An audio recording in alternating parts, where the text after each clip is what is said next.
Hello दोस्तों, नमस्कार, जय श्री राम। मेरा नाम है सुजाता देवी। हमारी चैनल का नाम है सुजाता देवी रिएक्शन वीडियो।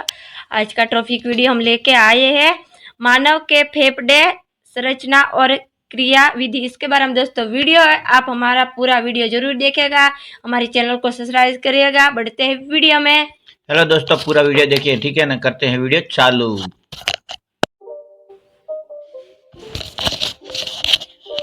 इंसान बिना भोजन किए कई दिनों तक रह सकता है, बिना पानी पिए भी कुछ समय निकाल सकता है, लेकिन बिना सांस लिए कुछ पल निकालना भी मुश्किल हो जाता है। सांस लेना शरीर के सबसे महत्वपूर्ण कामों में से एक है और इस प्रोसेस में फेफड़े एक अहम भूमिका निभाते हैं।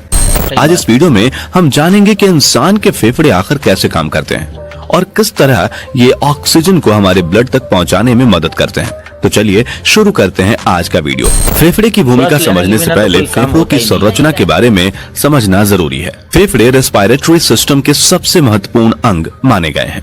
ये बहुत सारे टिश्यूज का एक समूह है जो डायफ्राम के ऊपर, रिब बोन्स के नीचे एवं हृदय के दाएं बाएं हिस्से में मौजूद होते हैं। इंसान के दोनों फेफड़े बराबर आकार के नहीं होते। दायां फेफड़ा बाएं फेफड़े के मुकाबले अधिक फैला होता है। दाएं फेफड़े के नीचे लीवर मौजूद होता है। उसके लिए जगह बनाने के लिए इस फेफड़े का साइज थोड़ा छोटा होता है। दाएं फेफड़े में 3 भाग होते हैं जिन्हें लोब कहते हैं और बाएं फेफड़े के केवल 2 लोब होते हैं। ये लोब स्पंज के जैसे टिश्यूज होते हैं जो प्लेउरा नामक मेम्ब्रेन से घिरे रहते हैं। हर फेफड़े का अपना प्लेउरा टिश्यूज का समूह होता है। यही वजह है कि अगर एक फेफड़ा खराब हो जाए तो दूसरा फेफड़ा अच्छे से काम करता है। फेफड़े के नीचे एक ऑर्गन होता है जिसे डायफ्राम कहते हैं। ये डायफ्राम भी सिकुड़ता है और फैलता रहता है। जब ये फैलता है तो हमारा फेफड़ा सिकुड़ता है और जब ये डायफ्राम सिकुड़ता है तो फेफड़ा फैलता है। तो चलिए फेफड़े के कार्यों को शुरुआत से देखते हैं। जब फेफड़े फैलते हैं तो वो शरीर में हवा खींचने का काम करते हैं।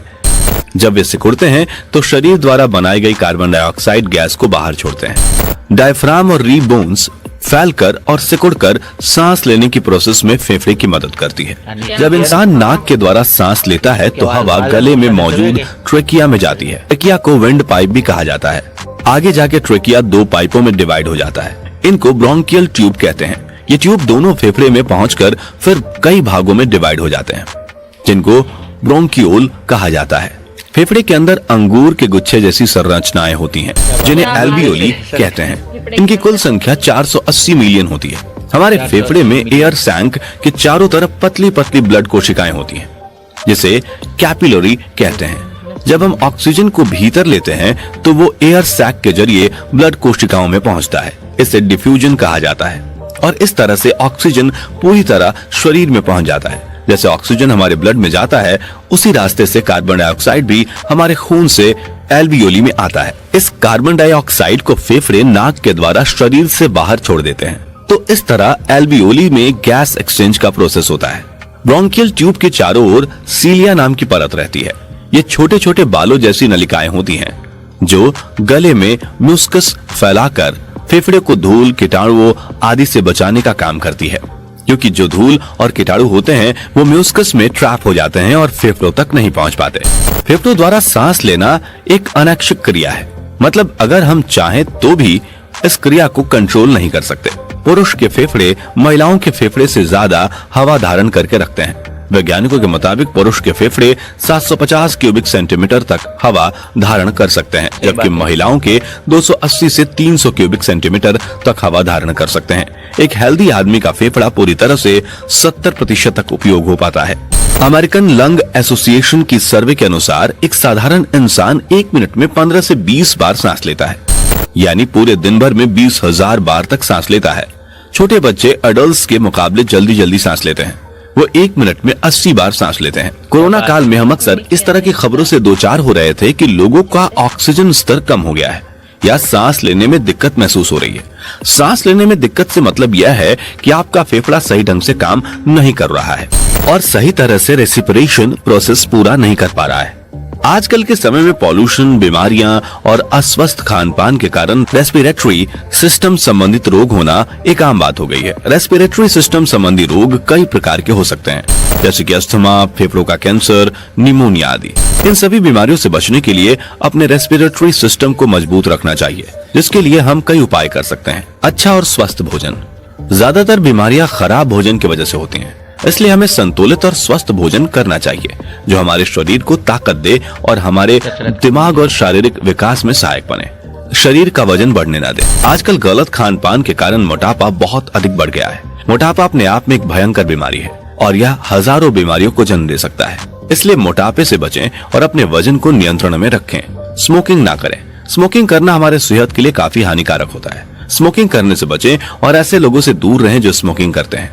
पॉल्यूशन से बचने का प्रयास करें। पॉल्यूशन के कारण आजकल हेल्थ रिलेटेड प्रॉब्लम्स बहुत बढ़ गई हैं।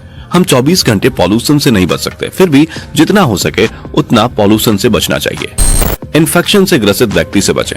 ऐसे लोगों से बचें जिन्हें वायरल या कोई इन्फेक्शन हो। नियमित रूप से एक्सरसाइज करें। नियमित रूप से योगा और एक्सरसाइज करें। इससे आपका शरीर फिट रहेगा और जब आपका शरीर फिट रहेगा तो आपको किसी भी प्रकार की कोई समस्या नहीं होगी।